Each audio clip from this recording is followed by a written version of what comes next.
बिस्मिल्लाहिर्रहमानिर्रहीम। अस्सलाम वालेकुम जी। Welcome to my YouTube channel. Welcome back to another video. आज की वीडियो के अंदर जनाब बहुत मुनफरिद सी मैं रेसिपी लेके आई हूँ। अगर आपके बच्चे अचानक पिज़्ज़ा की डिमांड कर देते हैं और आपके पास ब्रेड वो नहीं है जिसके ऊपर डो बनाने वाली होती है, नहीं है आपके पास बनी हुई, तो टेंशन नहीं लेनी। अब आप पिज़्ज़ा बनाएं बस 5 मिनट में।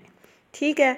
पिज़्ज़ा बनाने के लिए जनाब हमें चाहिए होगा या दो, एक ब्रेड, जितना आपने पिज़्ज़ा बनाना है उतना ये ब्रेड ले लिया है और ये मैंने इसके ऊपर लगा ली। फिर मैंने सोचा बाद में रिकॉर्ड कर लेती हूँ, तो ये मैंने रिकॉर्ड कर ली। पिज़्ज़ा सॉस लगाई है, पिज़्ज़ा सॉस नहीं है, मायोनीज़, केचप और चिली सॉस को मिक्स करेंगे वो तो बन जाएगी। ये मैंने वेजिटेबल्स ले लिए, ये चिकन है। और अब क्या करना है, अब इसके ऊपर उसी तरह लगाते जाएंगे। बच्चे भी खुश और माएँ भी इजीली सुकून से आप इनको बना के जब मर्ज़ी आप दे सकते हैं। ठीक है।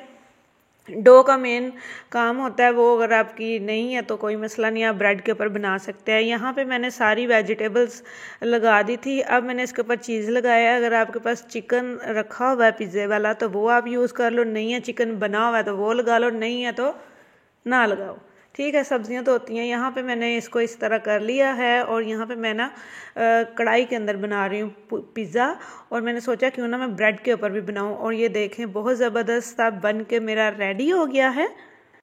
और यहाँ पे एक 5 मिनट के अंदर अंदर मेरा ब्रेड पिज़्ज़ा बन के रेडी हो गया है। उम्मीद करती हूँ वीडियो अच्छी लगी है। वीडियो अच्छी लगी है तो वीडियो को लाइक, चैनल को सब्सक्राइब लाजमी करिएगा और